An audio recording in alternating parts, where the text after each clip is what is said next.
In this video, I want to talk about the focus of the class, which is on families and communities and the formal systems that support and develop and educate young children. Families play a critical role in the development and learning of children, regardless of the child's age. But in this class, we will be focusing on children, infants through third grade. In some families, infants and toddlers do not participate in any child care situations. However, in many families, this is not the case, and the number of children who are in child care, very young children, is continuing to grow in this country. All three of my children were in child care within about 2 months of their birth, because my husband and I chose to work outside the home. In this class, we will be looking at the relationship between parents and formal systems that support the children's learning and development. We will be including formal systems such as child care centers, both home and center-based, early Head Start programs, preschool programs, and of course K-3 classrooms. We will also be talking about the community and how community organizations such as nature museums, recreation centers, and local businesses can support families and the educational groups such as school and child care in their efforts to help young children learn. So why is this such an important topic to explore? In an upcoming class, you will be reading and exploring the history of parent involvement in their children's education, which has changed a great deal over the last few years.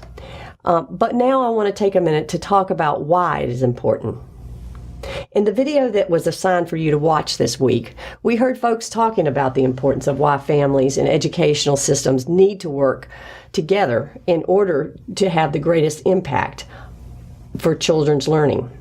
It's clear from the research referred to in the textbook as well as on the video that when families are actively involved in their children's education, the children perform better at school. They're more engaged in learning situations, they learn more, they get better grades, they do better on standardized tests, and they're more likely to be promoted.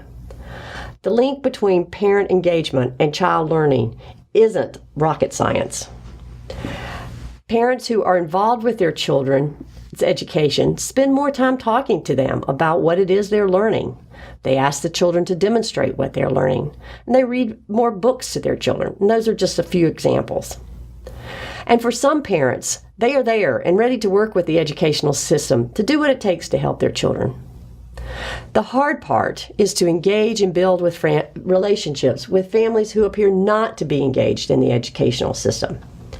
And yet the children from these homes are often the most disconnected from school and are not making progress.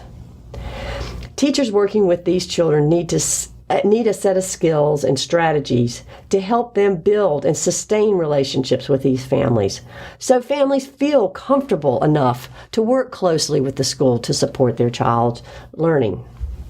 Now I want to say that again in case you missed it. Teachers working with these children need a set of skills and strategies that they can use to build and sustain relationships with these families, so that families feel comfortable enough to work closely with the school to support their child's learning.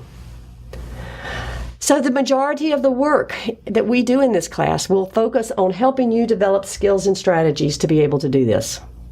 We'll begin this work by getting you to examine your own personal beliefs about families and the roles families play with their children. This assignment, due in the first week of class in Dropbox, will only be seen by me. You should keep a copy of your responses, however, because you will use this document as part of the family study project that you will be doing later. The second activity for the first week focuses on family strengths. Throughout this class, you will hear me say over and over again, begin by identifying the family strengths. I know that there are families whose relationships with their children are harmful to the child.